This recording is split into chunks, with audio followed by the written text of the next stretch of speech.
To the casual observer, it feels like I'm the guy they call in when a Sky City collapses, like the guy you call when you have raccoons under the porch, okay? I get it. It's like, Brennan, another Sky City's got to drop. Get in here. I'm just going to tell you this. Given that each of these two stories is about a fabled city of the Age of Arcanum falling to Exandria below in wrath and ruin, you could not have two more different stories.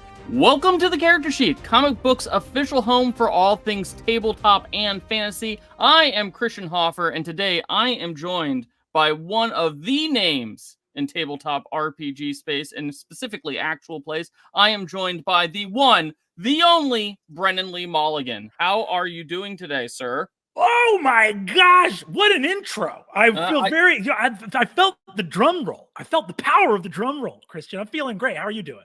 I'm doing great. I'm doing fantastic. We've been wanting to have you on the on the channel for basically since we started this damn thing. So I'm thrilled that we finally get to have you on. So we are here today to talk about something super cool. So Downfall. It's a new 3-episode arc in Critical Role. For those of people who've been living under a rock, what exactly is Downfall? Oh my gosh. Well, first of all, thank you so much for having me on. I'm here delighted to be speaking with you about Downfall. So this, for those who were at the live show at the Greek back in June, this arc within campaign 3 of Critical Role, within the story of Bell's Hells, got dropped on people live at the end of that show, which I believe was episode 98. This is an incredibly cool mini arc, and I think it's this, the way Matt explained it to me was essentially, we are doing a prequel within the framing device of a vision shown to the heroes of Exandria within campaign 3, shown to Bell's Hells by Ludinus, who's this incredible NPC figure within campaign 3 that, no spoilers, but you got to, those who are watching campaign 3 know who Ludinus is. And it is a living crystal memory magical artifact within the ruins of Aeor, showing the story of the downfall of Aeor.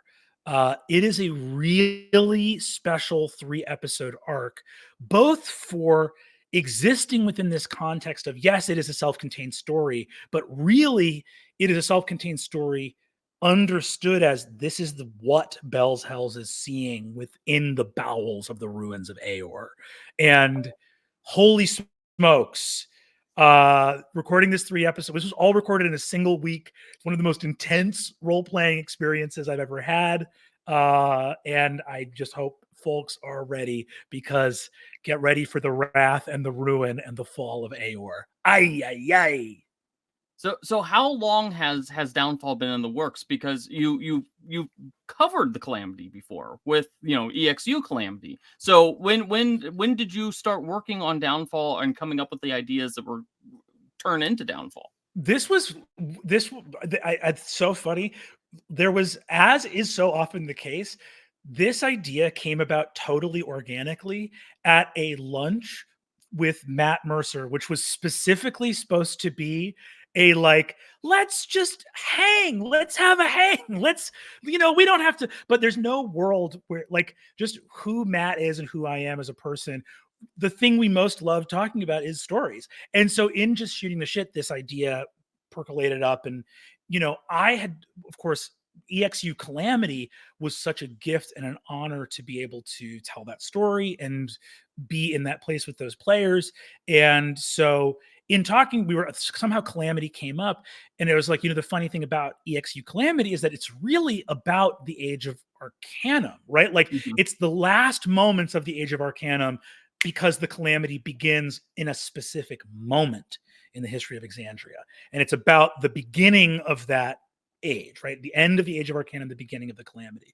So in a weird way, the beginning of Downfall actually is where you see the Calamity. It begins, a century into the more than a century long unfolding of this age of ruin within Exandria.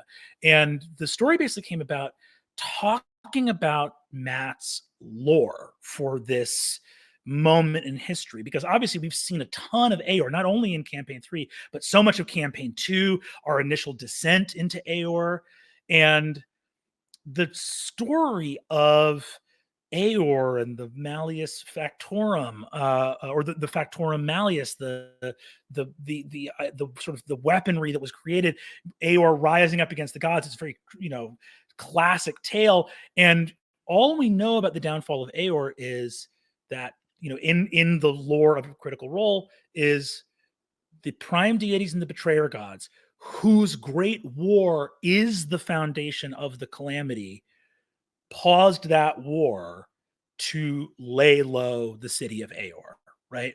And within that sentence of lore, I think there is so much weight given all that is signified by that action. And so, we don't know what is contained in this vision that Ludinus is going to show to Bell's Hells, but we know that he has looked long and hard for it. So I cannot wait for all of you to discover, alongside Bell's Hells, what is contained within these preserved memories of the fall of Aeor. So now, obviously, you've explored a different floating city in the past, in Aerith, and Aerith and Aeor were kind of like rivals. Or sorry, and Avalier. Yeah, and those two cities were are very different. So how else are you trying to differentiate downfall from Calamity? Beyond the fact that the 100 years have passed. Let me be clear, right? Okay, Christian, I hear you. To the casual observer, it feels like I'm the guy they call in when a Sky City collapses, like the guy you call when you have raccoons under the porch. Okay, I get it. It's like, Brennan, another Sky City's got to drop. Get in here. I'm just going to tell you this. Given that each of these two stories is about a fabled city of the Age of Arcanum falling to Exandria below in wrath and ruin, you could not have two more different stories. I think that Downfall, the themes and the things that Downfall is wrestling with, are just so different from Calamity. The mission briefing for the players was totally different. Even I use a lot of comparisons to different media when I'm talking to players. The movies and media that were referenced for Calamity are totally different to the things that are referenced for Downfall. It is a very different, I would say, genre that we are sort of striking, even though they're both about the collapse and downfall of a magical city. So the Aeor, as you mentioned, it was a city that tried to rise up against the gods. And this idea of when we're talking about high fantasy and Dungeons and Dragons in particular, it seems like the gods are such a big part of those type of stories. How do you turn that on its head and kind of because this is literally the opposite. The gods aren't these benevolent things. Aeor is trying to rise up, and so how do you turn that on its head while keeping it within the framework of the high fantasy stories that Dungeons and Dragons tells so well? So there are a tremendous amount of influences in how high fantasy depicts the gods. And I would say even within Exandria, the depictions, all of this is so much more complex than the log line of for example, you can open the source books of Critical Role and see that not all the prime deities are good aligned, right? Mhm. There are many examples of non-good aligned prime deities. And talking with Matt and him breaking down his cosmology, the motivations for how gods became primes or became betrayers, the fact that Aeor rose up to kill the gods, but gods had died or been destroyed or been vanished or before, right? The ascension of the Matron of Ravens, even we learn about Predathos in campaign 3 and all the things that signifies about beings that are on the level of the gods but not gods themselves. The Chained Oblivion, is that really a god or is that some other kind of entity or being? There's so much complexity to the literal cosmology, and there are touch points throughout other lore, mythology, media, storytelling, whether you want to touch on the classic example of like Greek mythology of gods that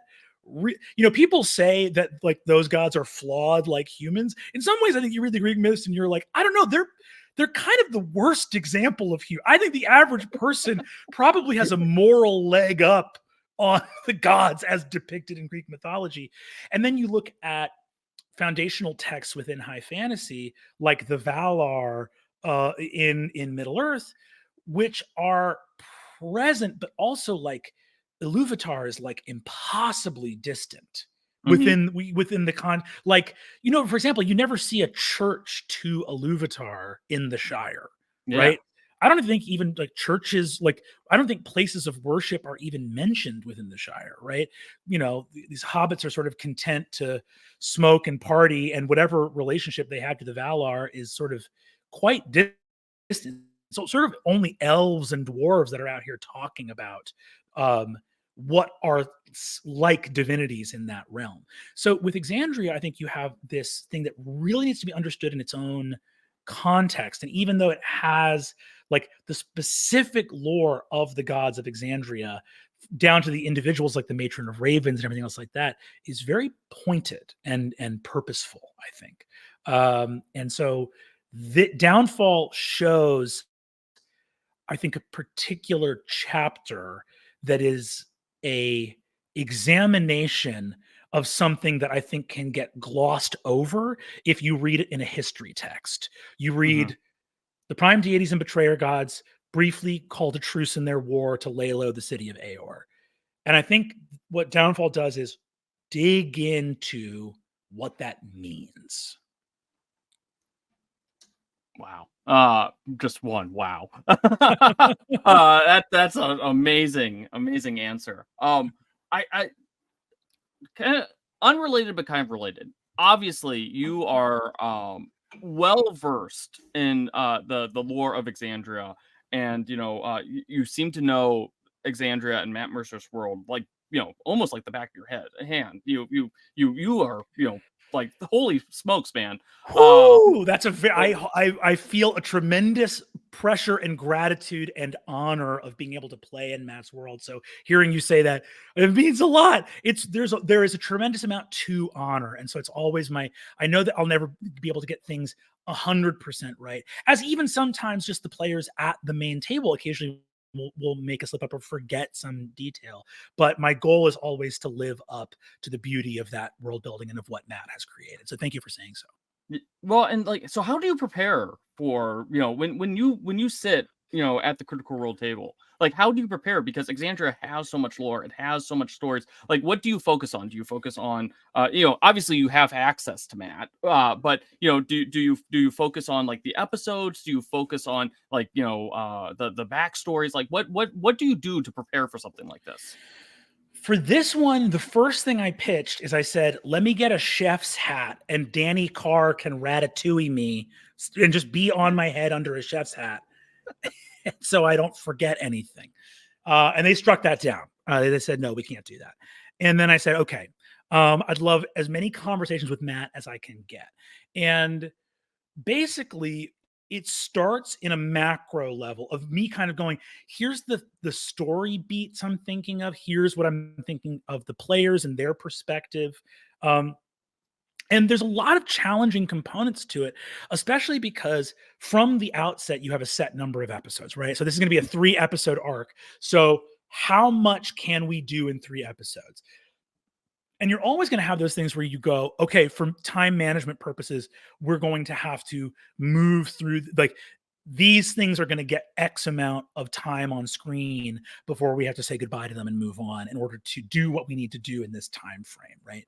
And a lot of that kind of boundary setting of what can we accomplish and how can we accomplish it is done in collaboration with Matt.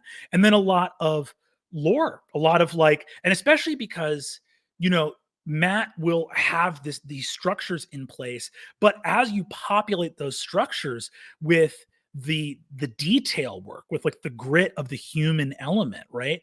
Like, we see Aeor as a architectural structural wonder of the Age of Arcanum, but it had been living through the Calamity for 100 years. And Yeah. so one of the interesting things about Aeor when you're constructing it is actually Aeor as a population has a ton of refugees from the Calamity and mortals that have like fled to the city during this time that haven't necessarily impacted its civic architecture, but because those people don't survive to the modern age, that element is lost, which is a big part of archaeology and history in general. Is marble lasts a lot longer than people do, right?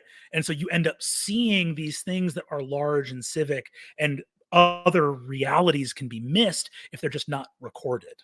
So there's a lot of like that kind of world building, which is done like in collaboration with Matt or me pitching things and moving things out. And a lot of it is Matt's world and me going into that world and saying, can I build something here so that it turns the story in this direction? Can I build another thing here that serves as an obstacle to our player characters? So a lot of it is like going into the sandbox. It's almost like going into a sandbox and creating the toys that you're going to play with there.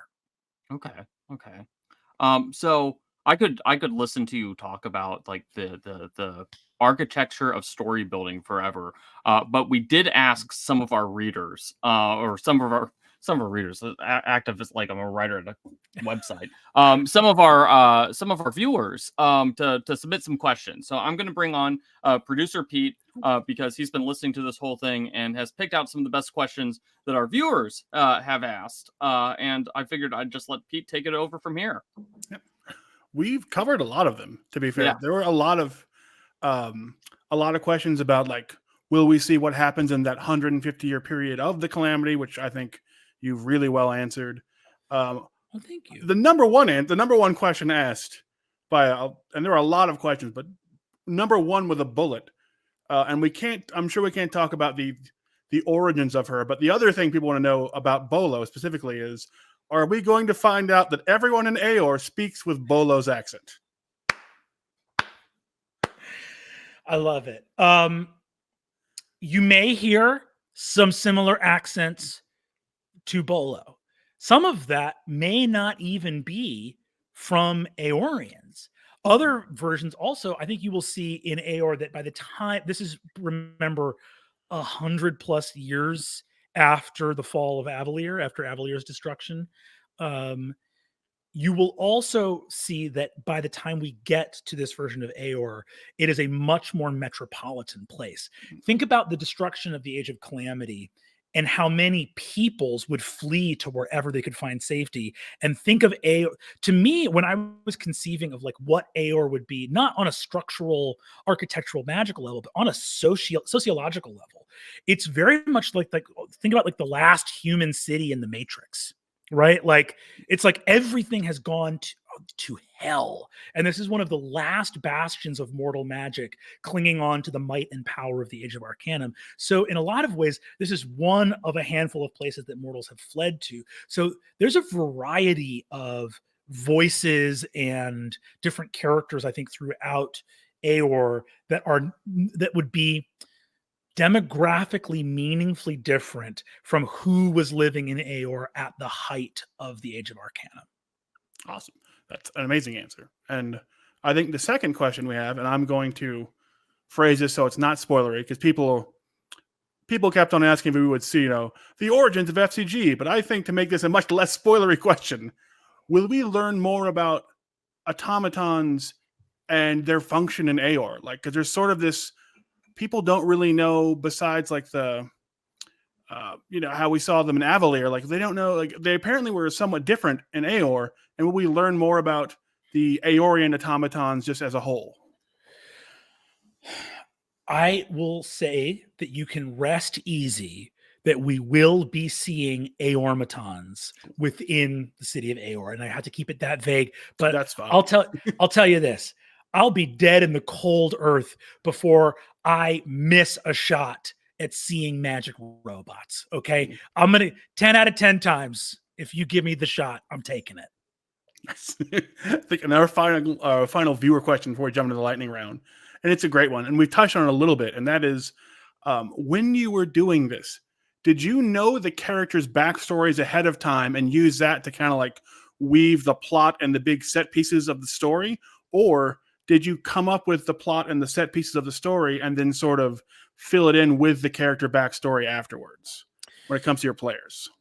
I think they those are two strands of a braid. So both of them were in hand from the beginning and had to be.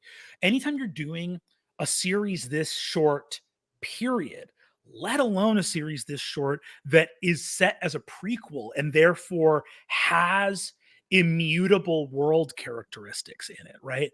Like, you have to go, we know that Aeor crashes into Eiselcross. We just know that for a fact. So that can't necessarily be the dramatic question. The dramatic question has to be something else so that players have agency over it, but we're still conforming to this understanding of the history of Exandria.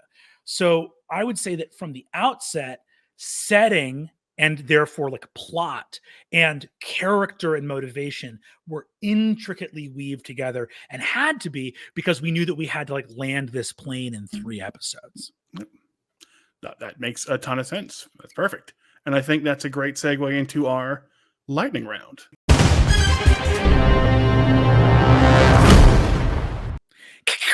Do you guys have a sound effect for that? You want me to do We it? do actually.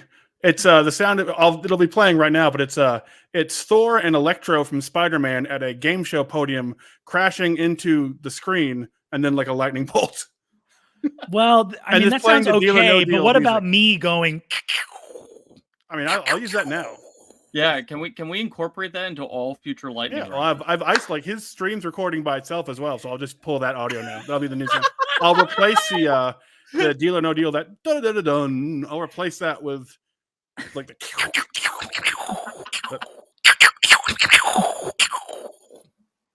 But when we did this with Abria, I asked her, and now I have to ask you a variation of a Kingdom Death question, and that is: you played in a Kingdom Death campaign with Matt and Abria, and I think Erica and a few others. But now that Spencer you're a dad, Stark, yeah, and that's why, because I talked to Spencer about it. That's what it was.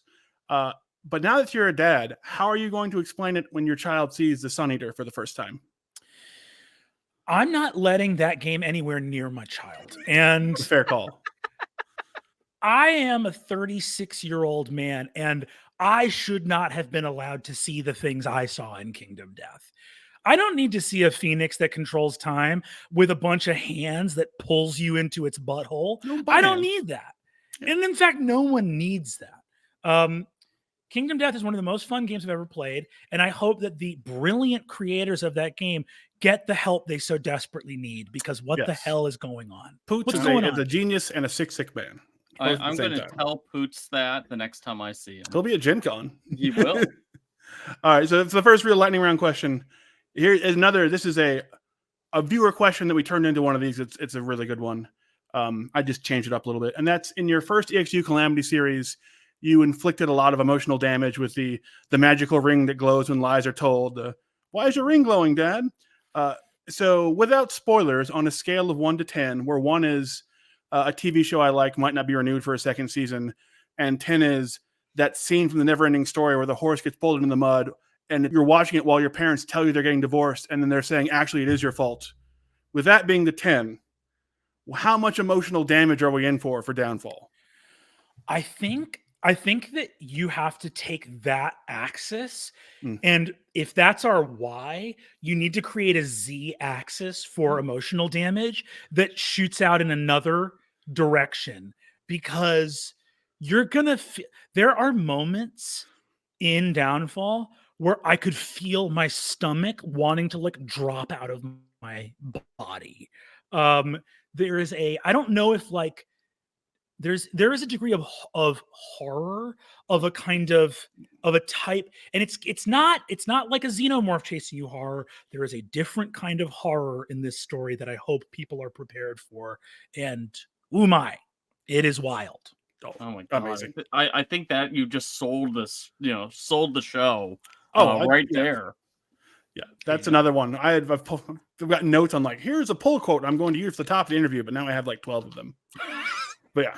So the second question, before we get on to the last part of the lightning round, that is Etsy is a strange and wonderful place where you have a shocking amount of almost certainly unlicensed merch.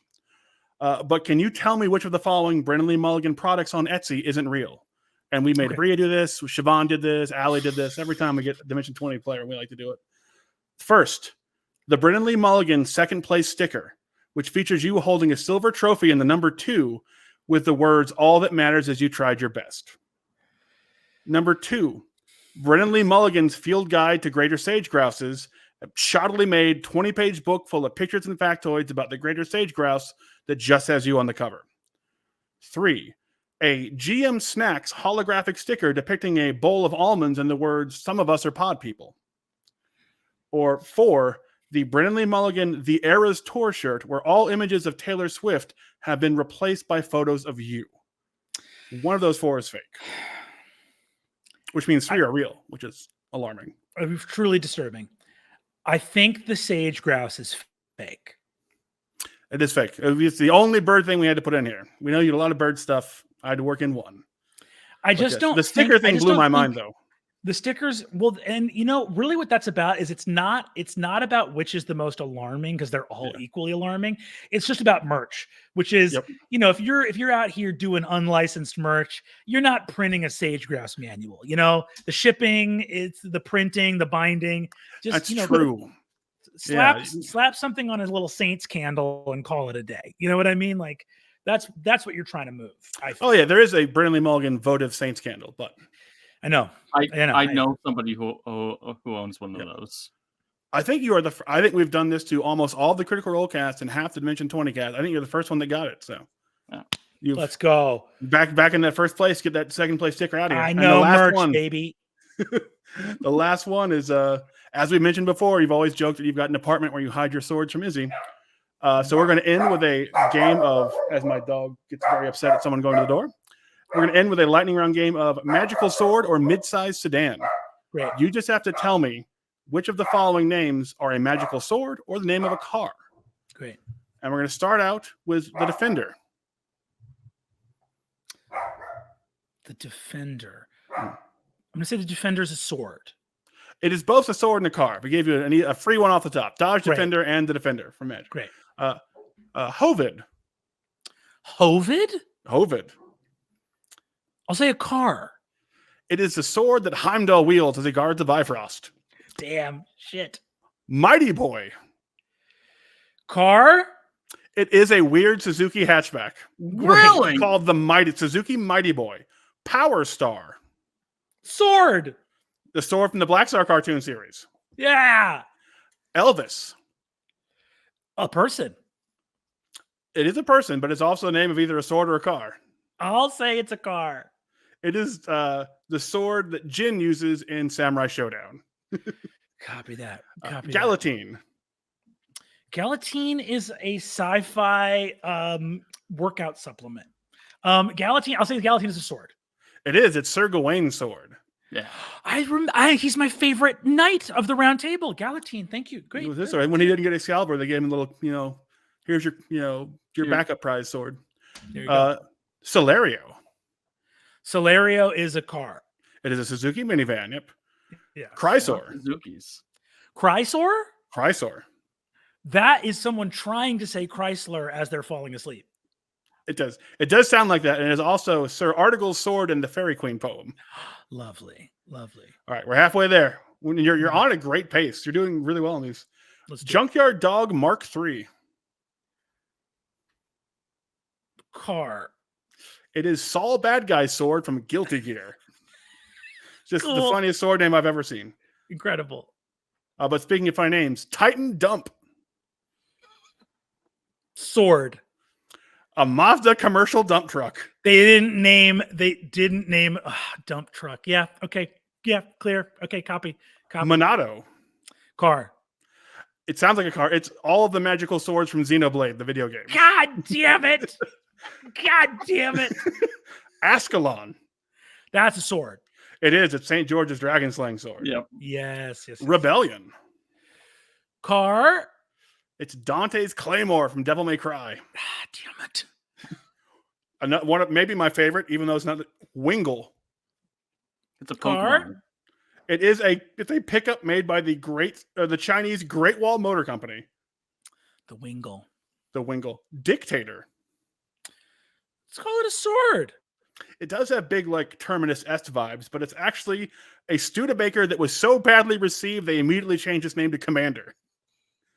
It was they made a car called the Dictator in 1937. And thought that was a good idea. That's not reading the room, Studebaker. It's really not reading the room. All right, the final three. Valman Way. Valman Way. I'll say it's a sword. It is. It's the Blessed Windsword from Castlevania, and it's apparently an homage to Tolkien's Manwë, the air god. Love that. And then the second to last is Miniko Winky. Car. It is a tiny 80s Mitsubishi Compact that fits barely two people. Yes. And ironically, last, given its name, number one. Number one? Number one. I'll say that's a sword. It is a generation or a German new generation version of the smart car. It's called Smart Number One. Dang. But that's it. You made it. I think you got more than half of those correct, which is the best I think anyone's ever done on these insane quizzes. But yeah, I love it. And thus ends the lightning round with you've made history twice. Thank you so much. A delight, a pleasure, an honor. And in my heart, I carry forward the memory of all these beautiful swords and all of these strange cars. So before we end the video, any final words to sell folks on Downfall, which starts up next week, this week by the time this episode airs? I'm so incredibly excited for people to dive in to this story, this time period, the performance of these 6 cast members, what they played through. I think I had the best seat in the house to watch the absolute clinic on role playing and depicting this moment in time and history that these 6 people tell us, this incredibly dark and tragic tale of Exandria. I can't wait for people to watch it. Okay, fantastic. Well, Brennan, this has been an absolute blast. So thank you so much for coming on to the show. We very much appreciate it. Obviously, Brennan Lee Mulligan, you'll see him on Thursday on Critical Role through the month of July, 3 episodes.